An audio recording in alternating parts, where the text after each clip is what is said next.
welcome back. Day 2 and you made it. You came back. I'm really proud of you. It's a big deal. So one of the things that I want to do is celebrate you in this moment. I find as women, we are terrible at celebrating ourselves. We're real good at celebrating everybody else and terrible at celebrating ourselves. And here's a little trick that maybe some of you don't know. Our brains love celebration. So when you celebrate the things that you want to repeat, your brain is like, ooh, that felt really good. Let's repeat that. So I think it's really important to take a moment right now and just celebrate the fact that you're here. You made a commitment yesterday and you came back. You followed through with that commitment. And a lot of times we're like, that's just like a throwaway. It's like, that's the expectation. No, that's not the expectation. Like, that was you showing up in a different way. That was showing up in a different identity, like we talked about yesterday. Showing up in that committed action taker identity. And when you do that, we need to celebrate. So I want you, and celebration doesn't have to be big, okay? One of the things I'm teaching my Macros 101 clients all of the time is that we need to be celebrating the things that we are doing instead of always focusing on the things that we aren't. And so my question to you, and my question to my Macros 101 clients always is, how are you celebrating? How are you choosing to celebrate this?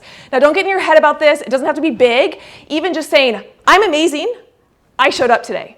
That's a celebration, and that tells your brain, it programs your brain to keep doing that kind of stuff, okay? So celebrate the fact that you are here, drop an emoji, like literally pat yourself on the back, but you made it back here, and that means something about you, and we gotta celebrate that fact, okay? Awesome. For those of you guys who are here live in the chat today, I would love to know what was your biggest takeaway from yesterday. And I do this not because I want you to like pat me on the back, because I can do that myself, but because when we communicate back what we learn, we deepen the understanding of it. Have you ever noticed that when you learn something and then you have to like teach your husband or teach your kid or like teach somebody it deepens your understanding of it. It deepens your knowledge of it. So I want you to share your takeaway from yesterday because I want you to be able to take those aha moments that you had and bury them deeper into your brain. Okay, and by sharing, you'll be able to do that. Okay, so I'm gonna just read a couple of the things that you guys are saying, some of the takeaways that are coming back from you. Johanna said we can only go as far as we believe that we can. Kristen said, I get to be a scientist rather than a dieter. I love that perspective switch. We'll talk a ton more about that on day 4. Kristen said, imperfect action is better than no action. Trisha said a similar thing. Kristen said, I'm gonna try versus I will. I hope that really stuck out to a bunch of you guys because that, like just changing little words like that can make all of the difference in your journey. Courtney said, don't anticipate failure. Linda said, when the student is ready, the teacher will appear. And I think some of you felt that yesterday of like, whoa, this is like totally different than maybe you expected or you thought it was gonna be, but you're ready for it. You're ready for that next step. You're ready for the deepness that I'm bringing and putting into you this week.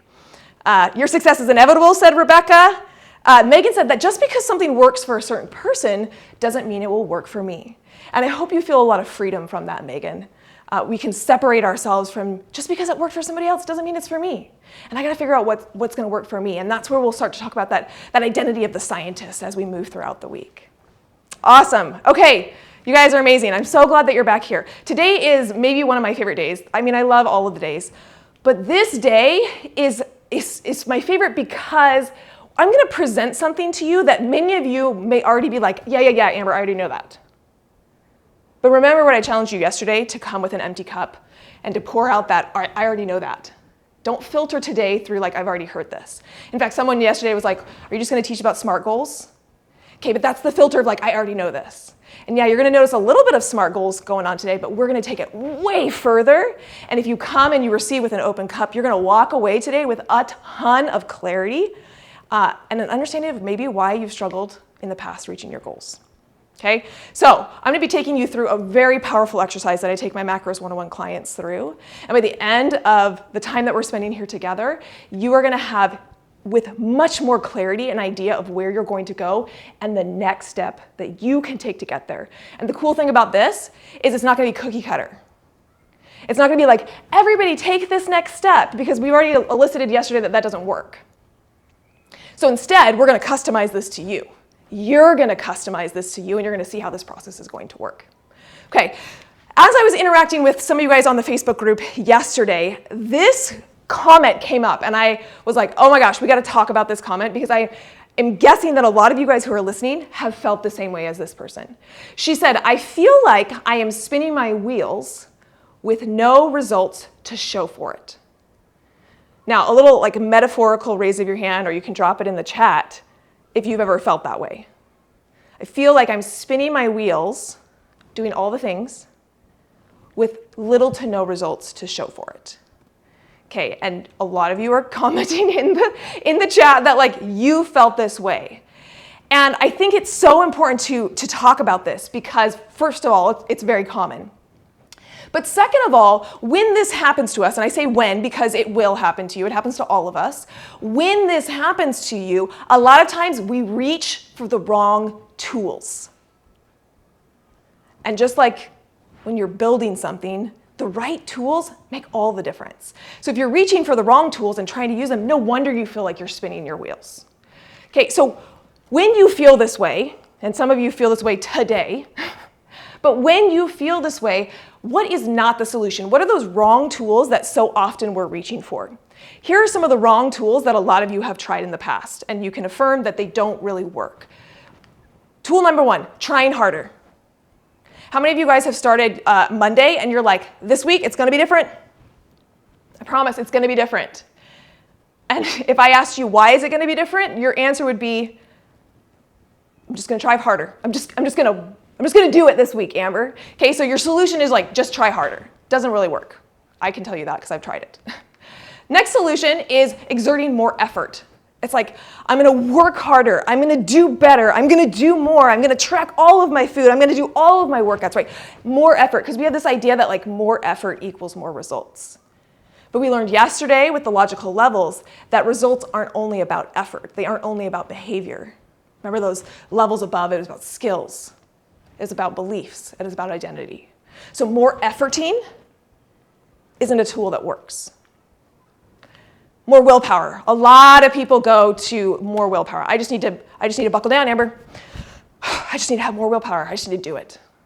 No, friend, that's a terrible solution. It's a terrible tool. And then more motivation. I hear this one all the freaking time. In fact, I hear it so much that I recorded a whole podcast called Why You Don't Need Motivation. Motivation is a terrible tool to be relying on for your success. If you want to go check out that podcast, it's episode 130, I believe. Okay? But more motivation is not the solution. And so no wonder you feel like you're spinning your wheels if these are the tools you're grasping for, if these are the tools you're trying to use to get out of that rut, to get out of unstuck. Okay, so then what is the solution? Now brace yourself, because this may feel very underwhelming. But just because it feels underwhelming doesn't mean it's not important. Okay, the solution is specificity. That's so boring, Amber. Couldn't you come up with something more exciting? I promise, we're gonna make this exciting, but it's one of those things where it's like, you don't know that you don't know this. And when we start talking about why specificity is important, you're gonna very quickly see why this is one of the things that's kept you from being able to get the results that you want. Because if you're like most of the women that I work with, one of the reasons you haven't gotten there is because you aren't even clear where there is. And it's just like if you say, I wanna go on vacation, and you don't give your travel agent any more information than like, I want a tropical destination, and she picks Indonesia, and you were thinking of Hawaii, that happens a lot to us in our journey. We're so broad with where there is, and then we wonder why we end up in Indonesia instead of Hawaii, okay? So we're gonna start with the question that every time I ask a woman this question, it's like the hardest question I've ever asked her. Okay, so stick with me. You're gonna be able to answer this by the end. And this is where we're gonna start to do some writing. I want you to take out a piece of paper. You can use your worksheet that you got today. If you don't have the worksheet, no big deal, just grab a piece of paper. Don't make this complicated. I would suggest turning it onto the back, because we're just gonna do like a brain dump right now, and then we'll use the front in just a minute. So this is the question, and I'm going to give you a little bit of writing music and a little time to just reflect and think about this. If you're listening to this in the car or something, that's great, that's fine. You're going to get something out of this experience, but you will get way more out of this experience if you actually do this alongside of me. So if you're listening in the car or you're doing something, I recommend you can listen through, but come back to this and actually go through this exercise, because the action, like the doing, is actually what makes it powerful, not just the listening to me talk, okay? So here's the question. Take a deep breath. We're gonna do this together. This is the question. What do you want? For so many women, this is the hardest question to answer because we get into our head. And instead of answering the question of like what you want, we think, well, what can I achieve? Let's go with that. What do I think I can achieve? That's not the same thing. What you want and what you think you can achieve are not the same thing. We also go to like, what do I deserve? Okay? So what you want and what you think you deserve aren't the same thing. What do I think is possible? Not the same thing as what you want. Okay? So I want you to clear your mind and go into that space of just asking yourself the question, what do I want? And if that feels like a hard question to answer, here's a tip for you. Start to write down what you don't want. If you find it hard to elicit what you want, start writing down what you don't want. And then what you can do is say the opposite of that. So if you don't want to feel uncomfortable in your clothes, what do you want? The opposite of that would be, I want to feel comfortable in my clothes. So I'm going to give you a little bit of writing music. I want you to do a quick brain dump. What do you want? Spend some time. Don't worry about if it's possible. Don't worry about if you can achieve it. Don't worry about if you deserve it. Don't worry about all the steps to get there. Just stay in the space of what do you want?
Okay, if you're still writing, keep writing. Don't let me stop you.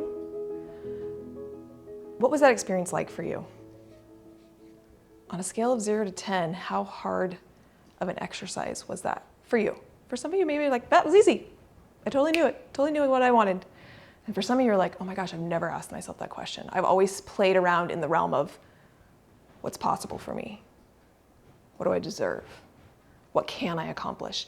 Never playing around in the realm of like, or what's acceptable. Oh, that's a good one, Bethany. Bethany said, or what's acceptable? What is it acceptable for me to want? That's a very different realm to play around in than the realm, what do I want? Yeah, some of you saying that was really hard. Good, that's a good kind of hard. Okay, it was easy for Denise, great, I love that. But for a lot of you, that was probably hard. And that's because a lot of times, and again, I feel like this is like, there's some social conditioning here as women. We're never allowed to ask ourselves what we want. It's like, what's good for other people? What's good for our kids? What's good for our spouse? How do we make other people happy? What's acceptable for me to want? What's okay for me? What am I worthy of? Those are the questions we ask ourselves. We don't play around in the realm of, what do I want? Yeah. Bethany said, I want to be skinny, but it's only acceptable to say I want to be healthy. Bingo. That's a huge realization. Amanda said, I know what I want, but writing it out made me really sad. Not sure why. Amanda, oftentimes the reason that writing it out makes you really sad is, one, you feel like you don't know how to get there. Okay? And that's not where we're playing in right now. I'm going to work with you. We're going to work on steps to be able to get there. You're going to feel much better by the end of today. But it's okay to recognize that of those feelings may be coming up because you're like, I want this, and I don't know how the heck I'm going to get there. Stay with me. We're going to get there. Okay. Now, I want to ask you a question. Did you write down a goal weight? This There's a lot of people talking about like weight and how it's like not okay to have a goal weight. I'm not one of those people. So there's not a right or wrong answer. It's not right if you wrote down a goal weight. It's not wrong if you wrote down a goal weight, but I want to elicit something a little bit further. I want to dive a little bit deeper. If you did write a goal weight down, for a lot of us have a goal weight, and that's okay. There's nothing wrong with having a goal weight. There's no shame around that. I feel like in the world these days, like we always like to shame women for like having goal weights. We like have been told that that's not okay. But if you did write down a goal weight, I want to dive deeper because usually the goal weight isn't actually what we want. What we want is what we feel like that goal weight represents. So to elicit that, I want you to ask yourself a question. What does that weight represent to me? If you wrote down, I want to be 150 pounds, what does that weight represent to you? What will be different at that weight? And what this does is it helps you in your brain to start to tease out what you really want. A lot of times we use numbers as a representation of what we really want. You don't actually want 150. You think at 150 you will feel more confident, or you think at 150 your jeans will fit, or you think at 150 you will be more desirable to your spouse. Okay, so ask yourself the question of like, what does it actually represent to you? And some of you guys don't have a goal weight, and that's totally fine. You can be doing the same question with anything specific that you put down. What does it represent to me? Because oftentimes our first go-tos with goals aren't actually what we want. They're what we think will give us what we want. If I can fit into the jeans that I want to fit into, what that will give me is confidence in my clothes. What you're really looking for is confidence. And when we can get very specific, right, this is where we start to tie in specificity. The more specific you will get, that you can get, the more successful you will be. Okay, awesome. Now, I want you to, once you have elicited that, I want you to ask yourself the question. If you could wave a magic wand and have either the goal weight and nothing else changes, right? So you hit 150, but your clothes still fit the same, you still look the same, like everything still stays the same.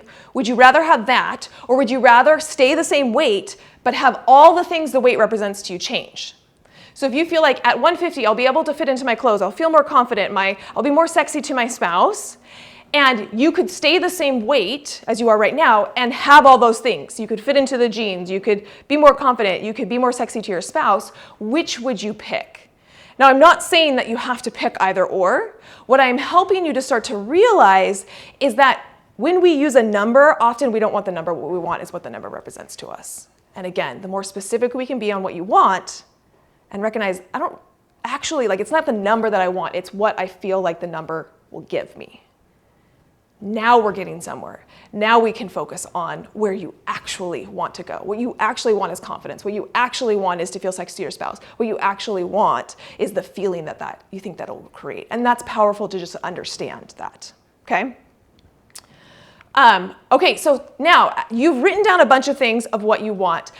Here's a question you can ask to promote specificity, because when I do this exercise with my clients, oftentimes they come back with very general goals. So Michaela said, I want to have it be routine to eat healthy foods, okay? That is getting more specific than saying, I want to eat healthier, right? What does that even mean? How will you know when you're eating healthier? Here's a good one, how will you know when you're confident? What does confidence sound like in your head? Because a lot of you are, I know because I saw on your guys' post yesterday, a lot of you are looking for confidence. So a really great question to be able to figure this out is, what does confidence sound like in your head? What do you say to yourself when you're confident? Okay, so ask yourself the question, if you want to fit into the jeans, if you want to wear a bikini, will you want to, like, what is beneath that? And what does it sound like in your head? Okay? This is going to help you. Again, specificity creates success. You have to be specific. If you don't know where you're going, how the heck are you going to figure out how you're going to get there? And I want to help you figure out how you're going to get there. Okay? Because this is probably the next question that you start to ask. How do I get there, Amber? What do I do? What's the first step? Like, yada, yada, yada, yada, yada. Like, that goes on in your brain.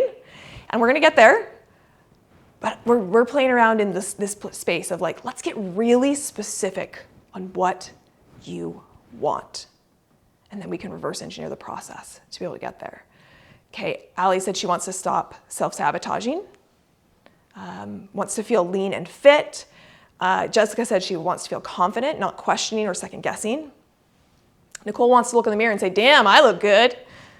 Becky says, have healthy choices be the default. So Becky, I would push you a little bit up. How will you know when healthy choices are the default? Like, what does that actually look like? If I was taking a video camera and I was recording your day, what would be different? What would look different on the outside? Cool. Okay. I'm going to tell you a little bit of a story. This is a picture of baby Amber. Baby Amber, I was 21 years old, so this was quite a while ago. And this is after I ran my first and only marathon. Okay, I've run one marathon in my life. It was a bucket list, and I checked it off, and I said I will never do that again. It was not my cup of tea, but I did it. Okay, so I ran this marathon. So let me tell you a little bit about my experience as I ran this marathon.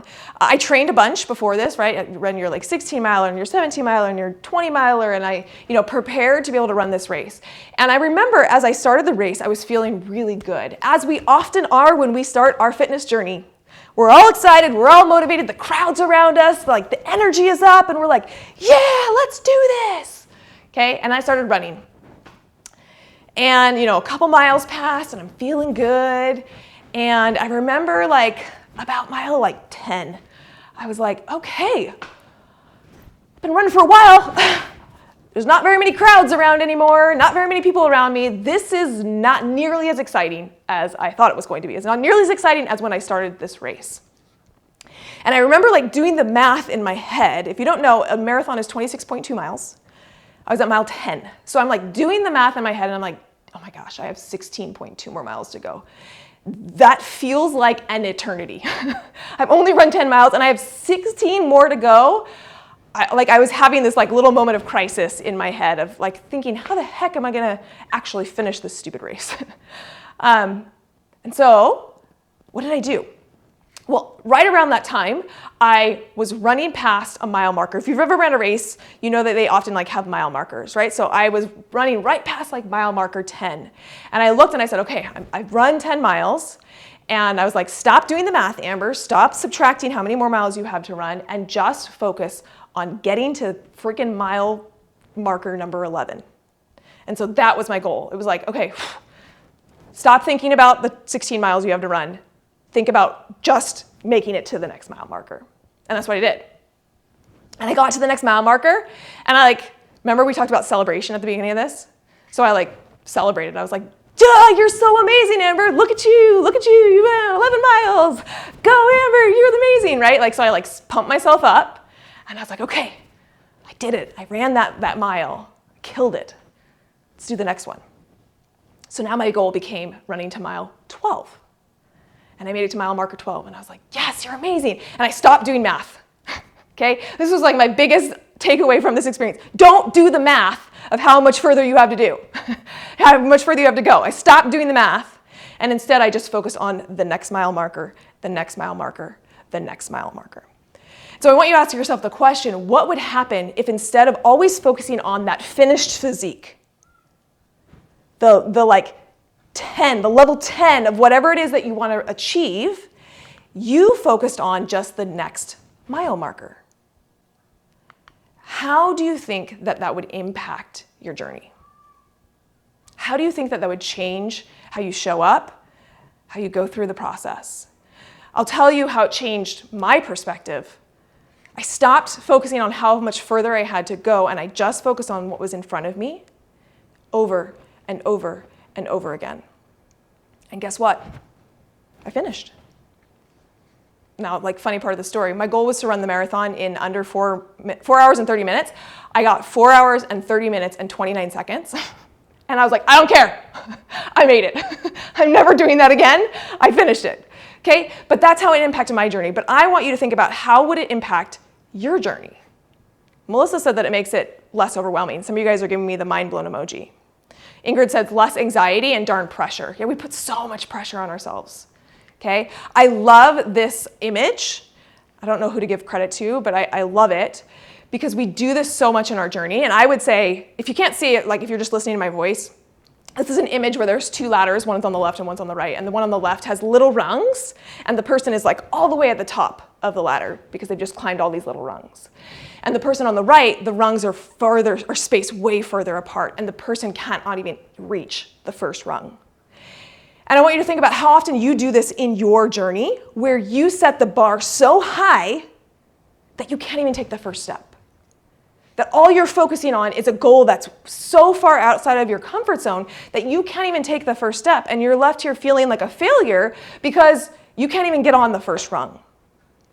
So what would happen if you made those steps a lot smaller? Would you be able to build more momentum in your journey? I love the book Atomic Habits by James Clear, and in this book, he has this graph that talks about the power of tiny gains. And again, if you can't see this, it's a graph, and you'll see there is a curve that exponentially gets higher and higher and higher. And this is an example in a graph form of what happens when you get just 1% better every day. 1% does not seem like a lot. For a lot of you, your brains would be like, that's not enough, Amber. 1%? Like, that's not going to get me anywhere. But when you compound that 1% over day after day after day after day, the graph takes off. And I think it's so important to come back to this realization that it's not about big changes. It's about little ones made consistently over time. Okay?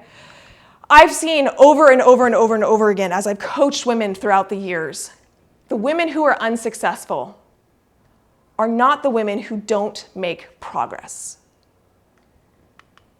Unsuccessful women are unsuccessful because they do not recognize the progress they are making. They don't see it. They don't see the growth. They don't see the progress. They don't celebrate it, and then they tell themselves that they're stuck. When in reality, you aren't stuck, you're just not recognizing the progress that you are making. And that's those are very different things. Okay? Allie said, I just listened to a podcast of yours, and someone said, it was actually Becca Jackson, it's episode number 3. I love this one.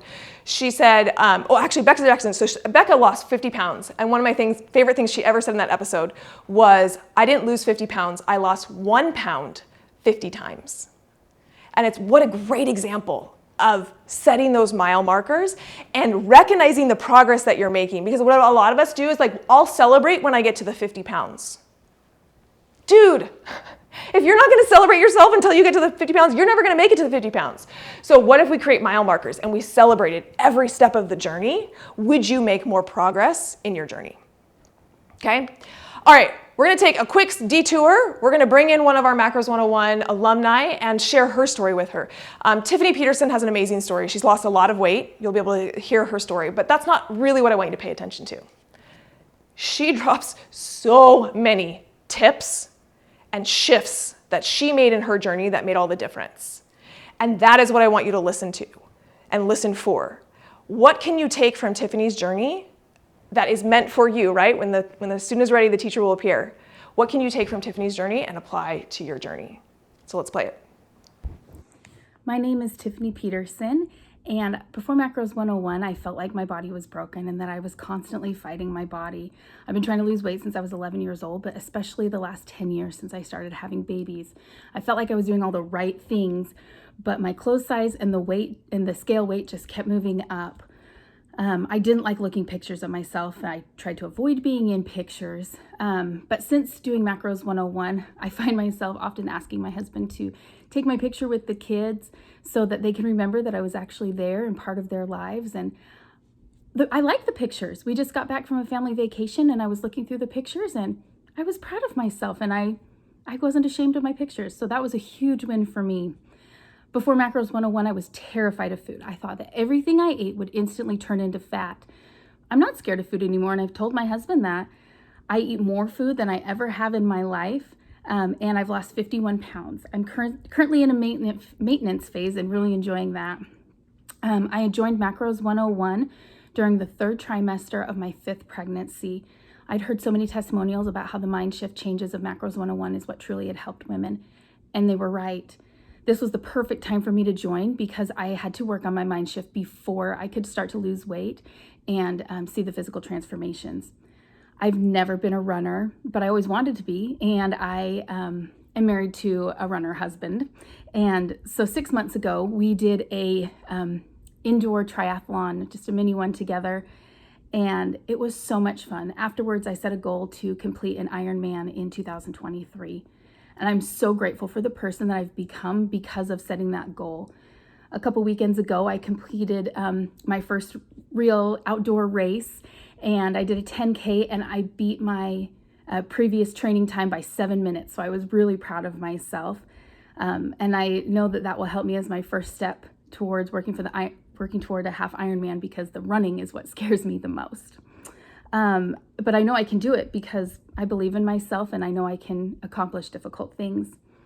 I'm also currently enrolled in the Biceps After Babies Coaching Academy, and I'm really excited to help other women to have the physical and mental transformations that I have, so that they can learn to believe and love themselves as well. All it takes is 1% better every single day, and I've just tried to be a little bit better every day. Perfection is not required. I'm far from perfect. It's just been putting forth a little bit of messy effort, a little bit at a time. And I just want to thank Amber and the Biceps After Babies team for how much they've helped me and changed my life completely. I am not the same person that I was before I signed up, and I'm grateful to the woman that I am today. Did you hear what she said? She's not the same person that she was when she started. And she talked a lot about the person she's become. And that really goes back to that identity work that we did yesterday. And one of the first things that I noticed, it's so funny, I've listened to her video a couple times. I never noticed how the very first thing that she said was, she talked about that it was a huge win for her. The picture thing, right? She talked about the pictures and liking what she saw in the pictures, and that was a huge win for her. And I noticed that because I've made a big stink about celebrating your wins. And since she's a Macros 101 client, she knows how important that part of the process is. And so she's like, that's a huge win for me. What a beautiful thing for her to be able to say and to think about. So awesome. At the end of the week, we'll be voting on your favorite video. So we'll have one of those each and every day to be able to listen to the changes and the results people have been able to get as they go through this process. Okay, next is, how come my clicker's not working? The secret word for the day is action. Okay, so if you have your bingo card and you're following along and you're filling out your bingo card, action is the next one. You can fill that out. Again, you'll get one of those in your daily email, and then one of them will be here in the live. Okay, so fill out your bingo card. All right, we're gonna move on into our exercise. You can see here, I've drawn out on this board this scale. This is called the Miracle Scale. We'll be talking about it. And you, again, either you can draw it on a piece of paper, you have your worksheet from today where we can work through this exercise together.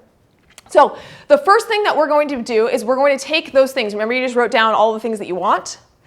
We're going to take those things, hopefully you got very specific with them, or at least more specific than you were when you first started, and we're going to write those things out above or below the 10. Okay? So write out what it is that you want. What do you want? Put those things down above the 10 on your Miracle Scale. I'll give you 30 seconds to do that.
I put just an example. We're going to run through an example because I feel like it helps me to be able to see an example.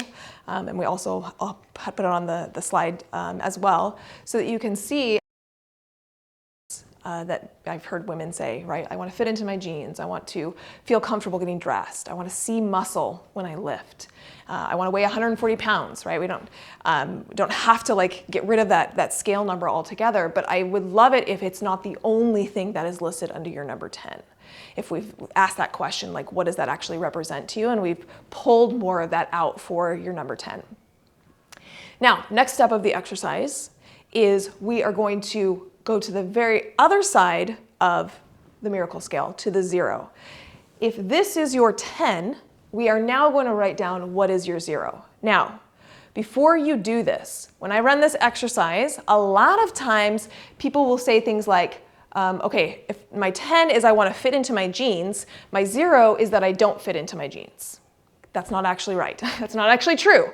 The 0 is the exact opposite of whatever you wrote down here for the 10. So as an example, what would be the exact opposite of fit into my jeans? The exact opposite would be I don't fit into any jeans on the planet. Do you see how that's like, we're talking exact opposite. Okay, another example, feel confident when I get dressed. The opposite is not I don't feel confident when I get dressed. The opposite is like I never feel, what did I write down? I have to like remind myself. Feel so uncomfortable that I don't get dressed. There we go. All the way to the other side. I feel so unconfident that I don't even get dressed in the morning, ever, right? So I want you to think about what is the exact opposite. Scale weights are hard. So the exact opposite of like 140 would be like 0 pounds. But, right, so we're going again to the exact opposite. See muscle when I lift. I have no muscle on my entire body anywhere. See what I'm doing? I'm going to the exact opposite. So I want you to take a minute and go through each of the things that you wrote down under your number 10, and I want you to write down the exact opposite under the 0.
Okay, next step.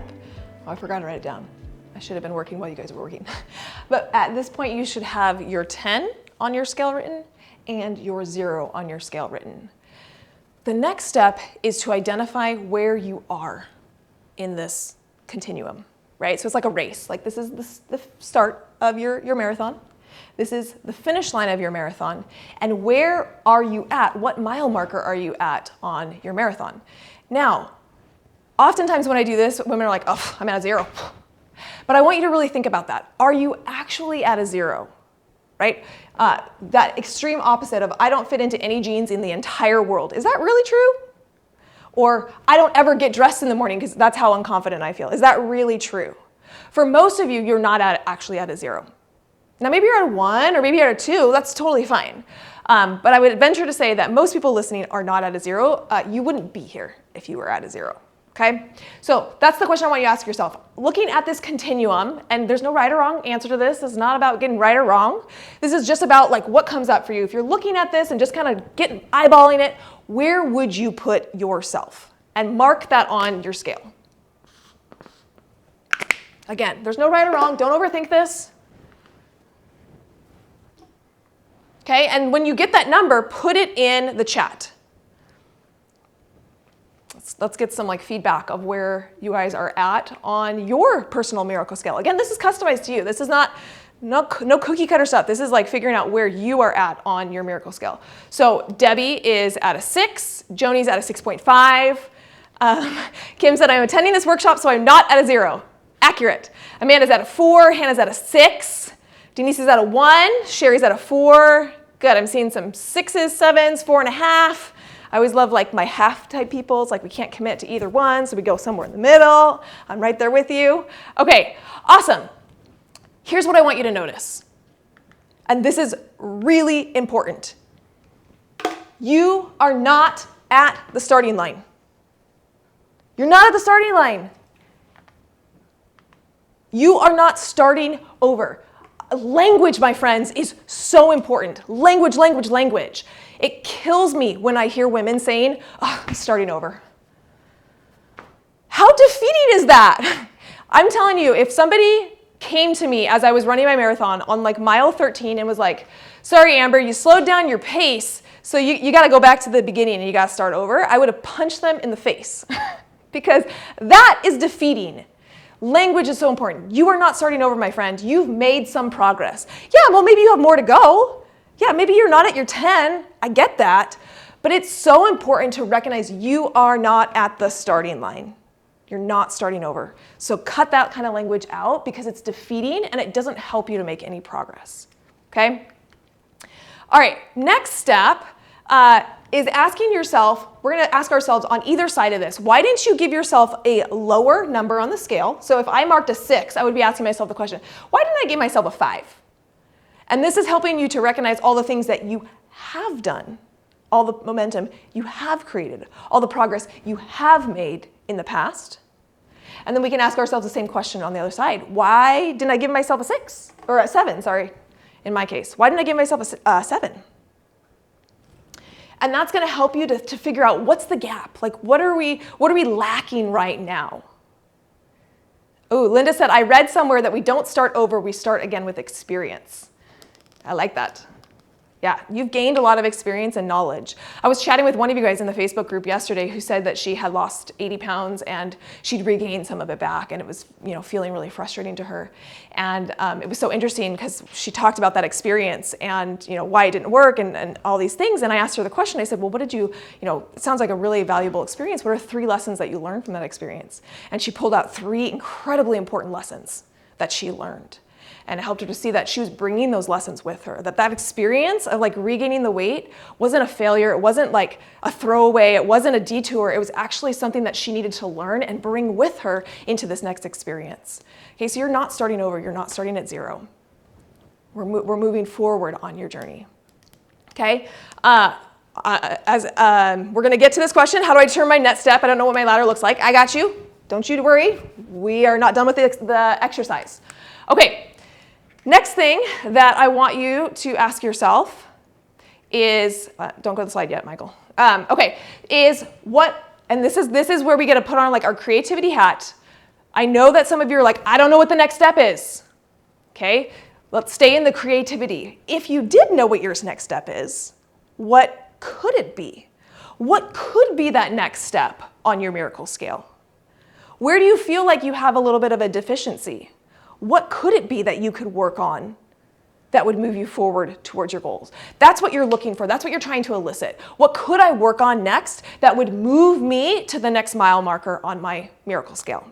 Okay, so some examples that I wrote down for my example that I'm doing is get my favorite jeans to my hips, right? So that's like a progression on my miracle scale. Put on my favorite outfit, put on my outfit and just go for 5 days. Okay, so one of my goals was I want to feel confident getting dressed, but maybe a step in that right direction would simply be putting on clothes and just going, like not sitting there picking it apart or worrying about what I look like, and just like choosing to put on my clothes and go. And then maybe another one is taking flexing progress pictures. Notice like that's moving me towards seeing those muscles when I lift. I'm taking an action, I'm moving in that direction. I may not be at the 10, but I'm creating momentum in that direction. Okay, so I want you to do the same thing. I'm going to give you a minute to write down. Again, don't get in your head. We have a tendency to overthink things. Don't overthink this. What comes up for you when you ask yourself the question, what would I need to do to move one step in the right direction? 1 mile marker in the right direction.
Okay, so hopefully you have some things written down. Again, you're not overthinking it. We're just brain dumping. There's nothing like special about what we've done. We're just getting some ideas on the paper. Okay, I want to teach you a little bit about goals because I find that we aren't really taught how to set really good specific goals. And yes, many of you have heard of SMART goals, right? Like specific, measurable, action. I don't even remember what they all stand for. I don't know. Anyway, we've been taught SMART goals, but I think even SMART goals doesn't take it as far as we need to when we're talking about our fitness journey. And so one of the things that I love to teach about is the difference between an outcome goal and a process goal. And this is really valuable, so make sure that you're listening right now because this can change everything in what you are focusing on in your journey. Because the truth is that most of us focus daily on outcome goals. Outcome goals are the things that you want to create, are the outcome that you desire. Right? So most of the things that a lot of the things that you wrote down underneath a 10 are probably outcome goals. They're the reality you want to create. They're the new things that you want to create. Okay? Now, the thing with outcome goals is they are often not entirely within your control, right? Like whether or not you fit into your jeans is not 100% within your control. Whether or not you ever see 140 on the scale is not 100% within your control. Outcome goals, also we can let go of this idea that it has to be like reasonable or achievable or, it can be big things that I don't know if I can get there. I don't know if I can get to 140 pounds. I don't know if that's possible for me. That's okay. We can still set those goals as something we would like to achieve. That's an outcome goal. Now, the other types of goals are process goals. Process goals are very different from outcome goals. Process goals are much more specific. And process goals are binary. What do I mean when I say binary? Binary means either you did it or you didn't do it. Okay? So binary, like when we're talking about binary in like computer coding, it's either a 1 or a 0. There's no in between. There's no like 0.5. It's like you either did it or you didn't do it. An example of something that is binary, well, let me give you first an example of something that isn't binary. I will drink more water. Is not binary. If you get to the end of the day and I'm like, did you drink more water? You might be like, I don't know. Like, what does that mean? Okay. But if I say, I will drink 64 ounces of water today, that is binary. At the end of the day, either I drank 64 ounces or I did not drink 64 ounces. Okay. So process goals are specific. They are binary and they are 100% within your control. It is 100% within my control whether or not I drink 64 ounces of water today. Okay, that's within my control. What is not within my control is what the scale says tomorrow. What's not within my control is how my pants feel. Like those are not things that are 100% within your control. A process goal is important because it moves you towards the outcome goal that you would like to achieve. Right? If you, exercise 4 days this week, is that likely to move you towards your goal? If you journal in the morning about what happened yesterday and what you ate and thoughts and feelings around it. Would that help you move towards your goal? So process goals they're like our ladders. They're like our stepping stones to be able to get to the big outcome goal that we want to achieve. So I want you to look at the things that you have written down, right, on the next step for you on your own miracle ladder.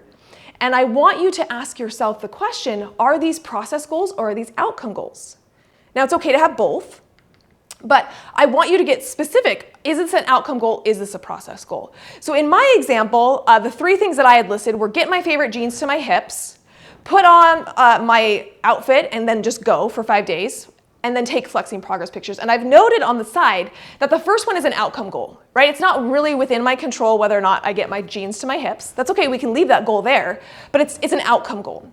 Whereas the other 2, put my outfit on and go for 5 days and take flexing progress pictures, those are very specific, they're very binary, they're actions that I can take to move towards where I wanna go, and they're 100% within my control. So the thing that I want you to be taking away from this is not that we need to have only outcome or process goals, but that we can have both. But the key is, what do you focus on a day-to-day basis? The outcome goal was like the 26-mile marker for me. That's not what I focused on. During my race, I focused on the next mile marker. And those are your process goals. So we can have an outcome goal, but what you focus on a day-to-day basis, day in and day out, is not necessarily the outcome goal, but the process goals that are going to be able to get you there. Now, I created this slide because we tend to overthink things. If you're like me, overthinking is the art of creating problems that don't actually exist. So do not overthink this part of the exercise. You've written down what you want at this point, hopefully, if you've been following along. You've written down what you want. You've realized that you aren't at the starting line. You are not starting over. You have at least some ideas for your next mile marker. And now what we're going to do together is you're going to pick one thing to focus on. One process goal to focus on. What a lot of women do is we overload ourselves with goals. I'm going to drink my body weight in water. I'm going to work out. I'm going to track all of my food. And I'm gonna journal tonight, right? We pick all of these things that we're focusing on. And instead, what would happen if you just picked one goal? One thing to focus all of your energy on today, that at the end of the day you could say, yes, I did it, no, I didn't, right? Specific, binary, process goal that you're focused on today. If you focus all your time and attention on it, would you be more likely to achieve that goal? So I want you to ask yourself the question, what is my single process goal that I'm gonna be focusing on this week? Doesn't really matter what it is. It really doesn't. Don't get in your head about this. It doesn't really matter what it is. It just needs to be specific, it needs to be binary, and it needs to be something that you feel like will generate momentum towards where you want to go. Debbie said she wants to move her body. Debbie, I want you to make that more specific and binary. How will you know if you've moved your body? What number are you going to put on it? How long are you going to move your body?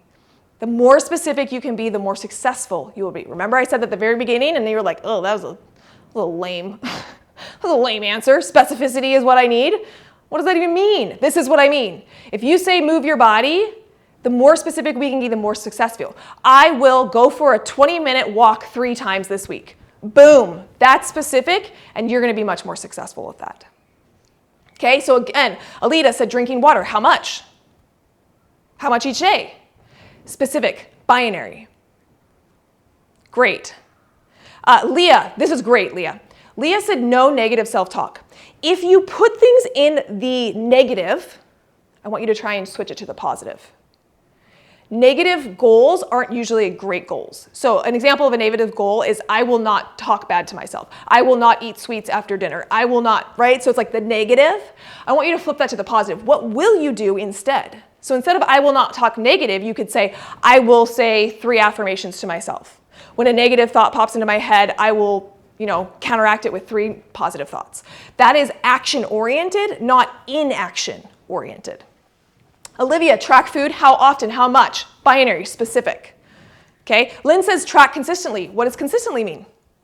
How have you defined that? That's not specific and binary. A lot of you guys are gonna struggle with getting specific. That's why I'm here, to push you. Erica said, I want to go to the gym every day this week. Erica, notice your language. I want to go to the gym every day this week. Do you want to, or are you committed to? Okay. Natalie said, how can I make journal daily more specific? So you could set a time frame about it. Like, there's no right answer, right? I'll give you some ideas. You could set a time frame about it. You could say what you're going to journal about. You could set a time of the day when you're going to journal. I will journal at 10 a.m. You could say how many days a week you're going to do it. That's a way to make it more specific. Okay. Awesome. You guys, I noticed in the comments you are getting more specific. Michaela said, eat 1 salad a day. Great. Specific, binary, process-oriented. Great. Allie's going to hit her protein goal every day this week. Okay. Now, next question is, what could get in your way? This is a question we don't often ask ourselves. We're like, I'm going to drink water. I'm going to drink 60 ounces of water every day this week. But then we never ask ourselves the question, well, what could get in your way? What might prevent you from doing that? When we ask ourselves that question, things are probably going to come up. Well, what if I lose my water bottle? What if I have to pee so much? Like, right? Like, come up with ideas like what could get in your way of achieving that. And then I'm going to teach you a tool that you can use. It's called implementation intentions. It's the if-then. This is a way that we can plan ahead for things that might get in our way. So let's give an example. I have committed to going to the gym 4 times this week. And I think to myself, what could get in the way, Amber, of doing that? Well, like, what if my kid gets sick? I have 4 sick kiddos upstairs. What if my kid gets sick? You can create an intention of, if my kids get sick, then I will do a 20-minute HIIT workout at home. Right? So you have already thought through if something happens. It's like, do you remember when we were in high school, or I think it was like more like elementary school, and we did like DARE, and it was like, what are you gonna do when someone offers you drugs? And you like practiced, and you like thought about, if someone offers me drugs, I'm gonna say X, Y, and Z. It's the same thing where you are thinking through, if this happens, then I will address it this way. Okay, we're almost done, guys. Sticking with me. Last question I have for you. On a scale of 0 to 10, how confident are you that you'll execute this action today? Now again, there's no right answer to this. This is just a check-in with yourself, like an internal check-in.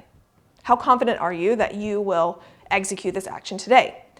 Now, if your number is not at least an 8, you need to do one of 2 things.